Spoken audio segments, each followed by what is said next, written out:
one. In the bottom left, it's Taeja, even though his ID is weird.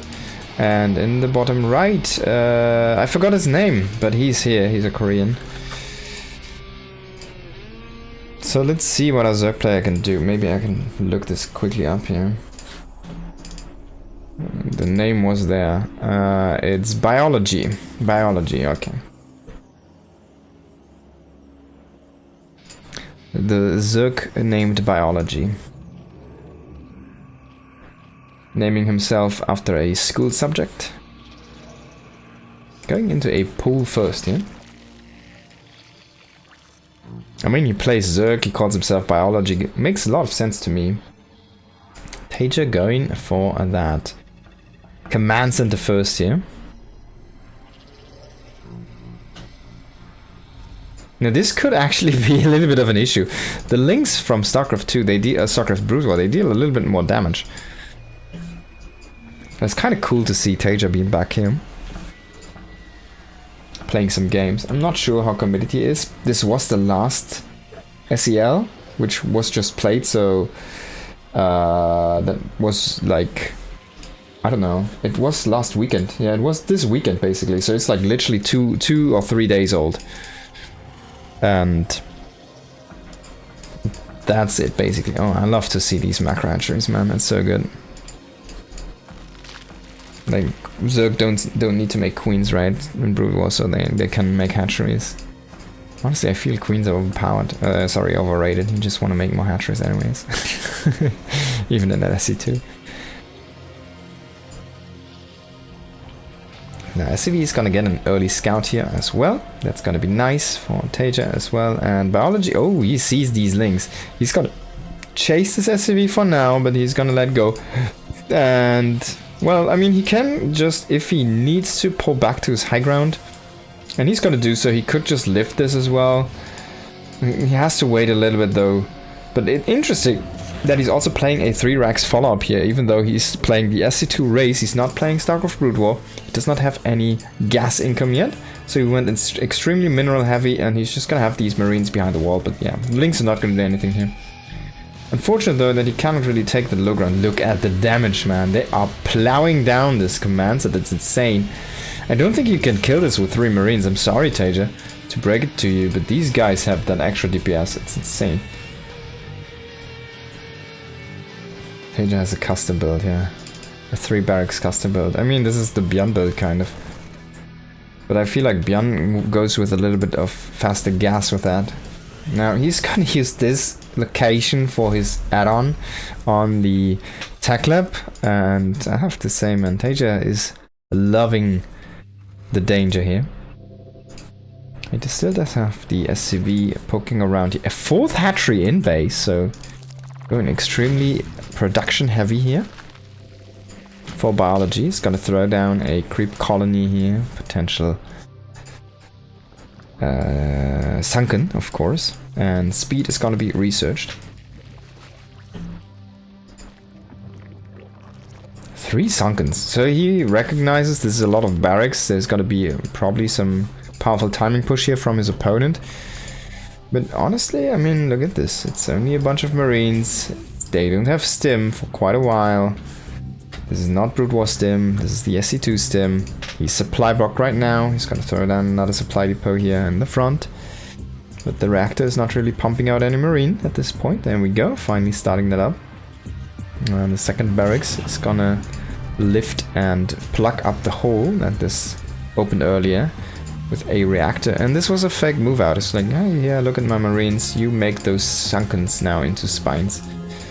And he did that. Hydra Den is researching that Hydra speed. He's making his first Hydras, but I wonder how good Hydras are against Terran, SC2 Terran Bio, especially if they get their combat shields up and running. Just feels like the SC2 Marines should wreck Hydras insanely well.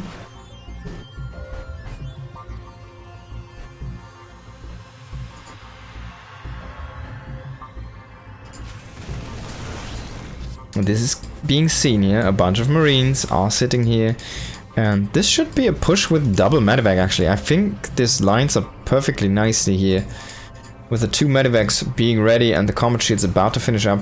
+1 is on the way already here. Where's the engineering bay? Down here it is, of course. The unfloating engineering bay.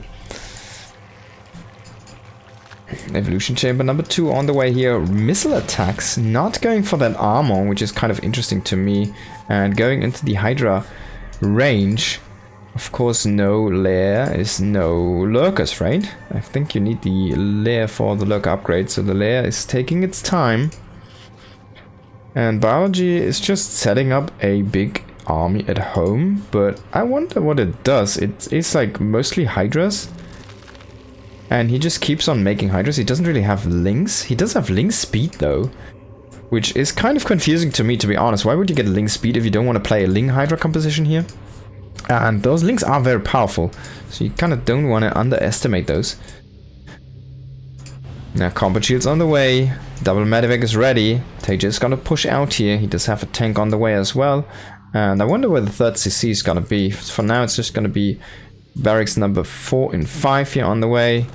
He's gonna use the medevacs for now to try to kill off the overlord, but the range is just not gonna be enough. Marines, they're already there though. This is not seen.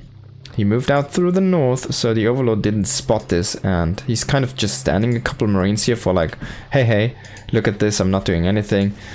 This is being found, and the army is coming over.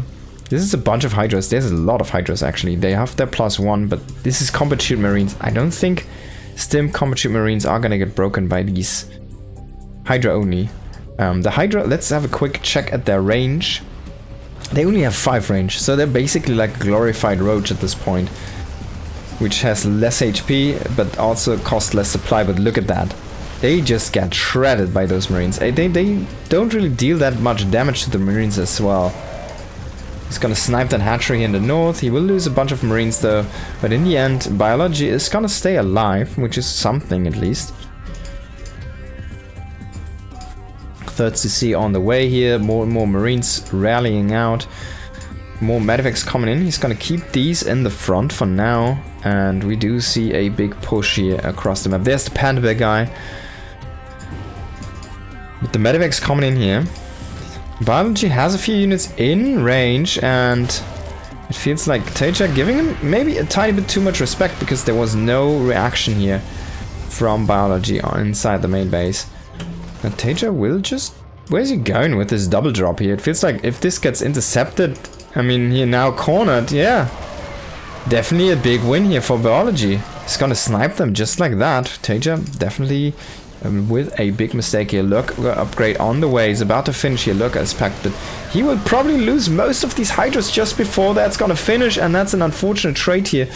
Maybe this was all a bait inside the bottom there. And we do see a bunch of links now to reinforce this situation here, because he really wants to morph some lurkers.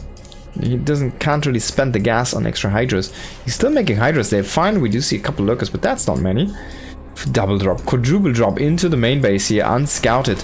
And it does even have some tanks setting up now. Marines are coming out of the medevacs as well here. And this is gonna be a dead hatchery most likely. Can Taeja break the man fully here? Coming in, he's not focusing down the tank. I feel like that might be a little bit of an issue here. More and more reinforcements though coming in, and just the full might of Zerg is gonna be a little bit too powerful for a 4-drop medevac or full medevac drop here. But again, another push to the north side here. This base was retaken, but no drones are around here. Man, these marines look kind of funny when they die, I have to say. I'm so sorry, Marines, that you have to die to look funny, but yeah. Getting killed by links. Very nice. An extra factory coming down here for Taeja. Is gonna throw down a second armory as well. Oh, is this the first armory actually? Oh, okay, so he's a little bit late on his upgrades. And we already see +2 here, about to finish up for biology.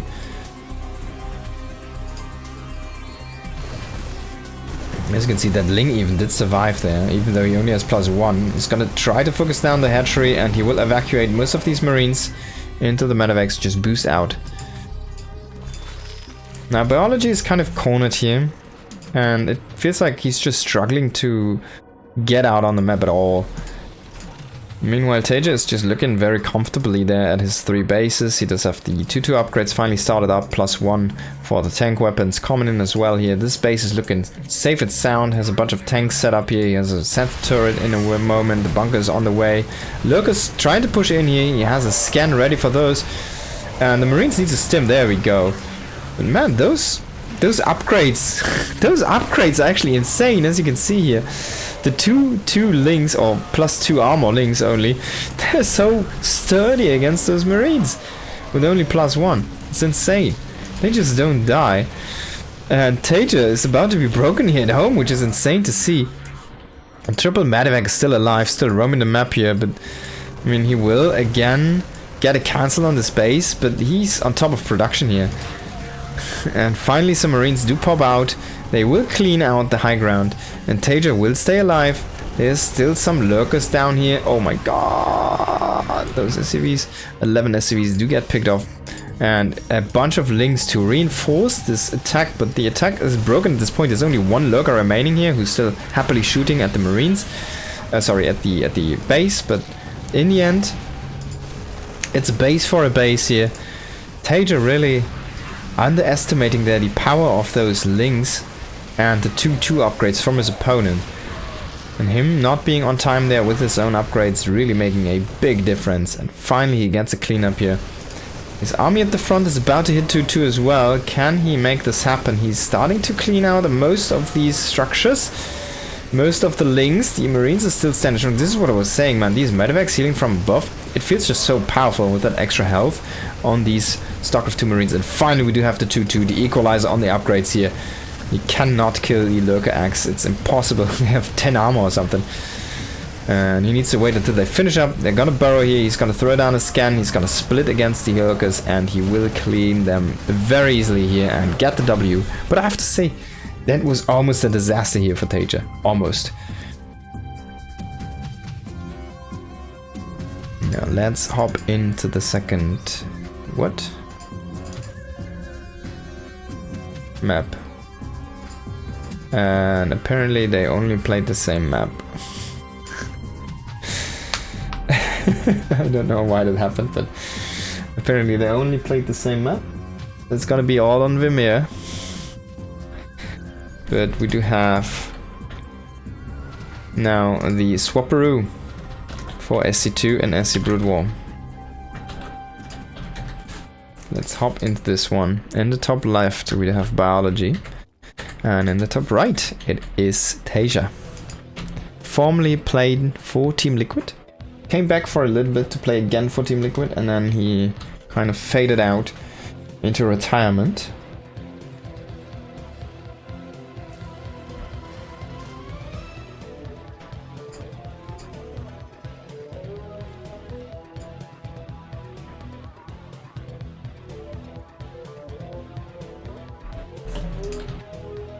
Some cool drones.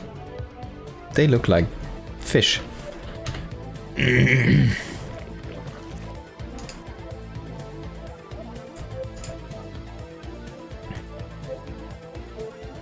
The lean octopus. Commands at the first here again from Taeja. He's gonna throw down his triple barracks, but this is gonna be the Brood War race, so it's different.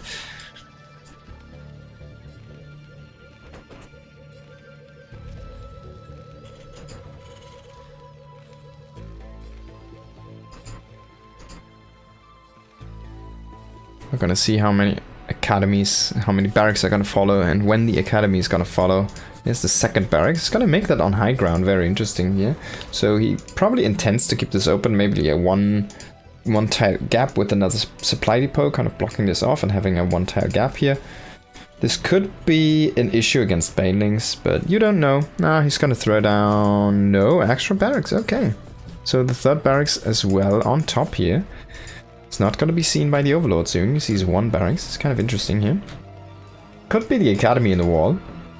I have to wait and see what it exactly is going to be here. Nice and early gas.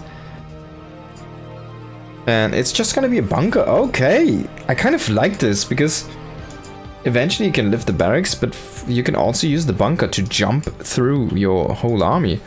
You just need to be on top of that, and there's a lot of extra APM you have to use there, but you are insanely safe with that kind of setup.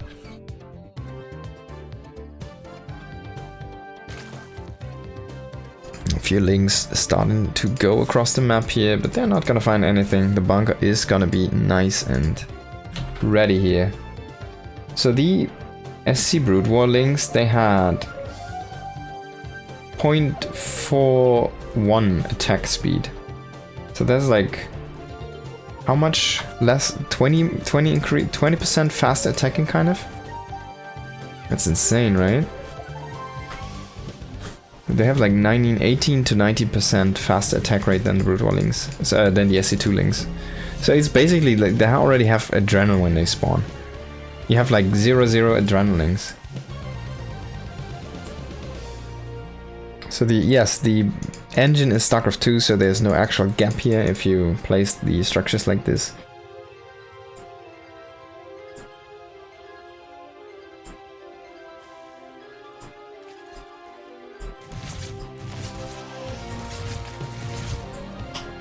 So he's coming in for the scout. He's gonna find out everything here. Does see no real tech here on the way, so no Baneling Nest, specifically no Roach Warren, so nothing really that's gonna siege him anytime soon. Even though he didn't get a full scout, he saw enough. And he's gonna throw down his academy. Now we do see Stim about to finish up, and I mean, look at this. He's just using this as a entrance. Which I don't hate, but honestly, it costs you a lot of attention and APM to jump your guys over. There we go, finally the Firebat's coming in here. Instantly going into that range upgrade as well. Should probably start his weapons here. He's not going for that right now. There we go, he's gonna hit that. And the bio push is gonna commence. This could be an issue here. There's 9 roaches on the way, 10 roaches on the way though, so I feel like biology should be safe against this one. It comes down a little bit to execution positioning. And if he manages to keep his links alive before this hits. Taeja only stimming a few marines to clear this creep tumor, don't hate it. But I don't think he has a comp stat yet, so yeah. There we go. He has no scans. Can't really clear the creep. He does not find this army, but he's gonna go into this area. He will see the hatchery. Can he kill the hatchery though? He's gonna try to go for the queen here. Does get in a decent position here. Hits the hatchery for now, but the roaches and ravagers coming in nice around here. I have to say, from biology, very good engage from a Zerg player. And he will clean this army quite easily there. I mean, it's gonna be still a good trade here for Taeja, but in the end, it's a nice cleanup, and the army didn't do what it was intended to do, to kill this base. Then again though, it kept the drone count low, and look at the drones, it's so low. We are only operating up 37, so if Taeja just stays back and macros up at home, well, he's gonna be in a very fine spot. Oh, he was going mines there for a second. I wanted to see that one actually. So he restarted that for siege. How long does this take? Only 39 seconds, it's so fast. Now, the Ravagers are starting to bile down this wall, and, well, they will break this. And we do see tanks coming in here very soon. He needs to set up a few on the high ground. And you need to evacuate this barracks. It's gonna get broken. Oh, Taeja actually trying to push out here. I'm not sure if that's a good move. He wants to keep that barracks there safe, and he's gonna go into the bunkers. One bunker is gonna get bited down, the marines as well dying inside that one. The barracks does get cleaned, and meanwhile, actually biology going into a lot of drones behind us. Look at this, 9 more drones on the way. He's already sitting at 52. And in the end, this late tank really hurt Taeja here, and yeah, losing the barracks I feel like a little bit of an unnecessary mistake. Could have definitely lifted that one. I was so afraid of this push, it feels like. Evolution Chamber number 2 and 1 on the way here. Roach Speed on the way. The layer did just finish up. But in the end, I mean, this base is saturated, but in the end, I feel like it's still a good spot here for our Terran player. He already has +1. He has a good follow-up right now. He's going into the double starport for the irradiators. And if he just finds some value with these units, I mean, look at this. We're only sitting at 4 Ravagers after that push. He's going into 10 more Roaches, which is going to be fine here against this biomass. But If Taeja would have instantly pushed across the map, I feel like there was some potential for damage. Now this is about to be gone, that potential, and Taeja is not really going across the map. He's just standing here on that ramp, waiting for his opponent to make a move. Setting up more and more tanks at home, throwing down more and more bio units. Engineering bay number 2 on the way here. And we're looking at that science facility. He needs to start it up as soon as possible here. I wonder if you ever want to go into battle cruisers in this matchup. I feel like the answer is yes. But Taeja is in position here to deal with these roaches. I feel like this biomass is strong enough at this point. It still has the +1 over no upgrades here. And he will have the 1-1 up done in a moment. Tanks here to reinforce this position. One bile is gonna hit... 2 biles are gonna hit that one tank, and 1 bile is gonna hit 1 tank. So all tanks do survive, and they deal even full damage, even though they are fully red. Doesn't matter. They still do 70 damage to these roaches here. Plus the AoE, I mean, look at that. Or it's 40 maybe, I'm not sure. They deal a lot of damage, 50. Are those guys armored? They are armored, so they should deal 70 damage, there you go. Yeah, it's so much damage. I mean, this army is just shredding through, and GG is gotta be called. Taeja does take a best of 3 against Biology. I have to say, Biology played actually not that shabby. Quite happy to see this one.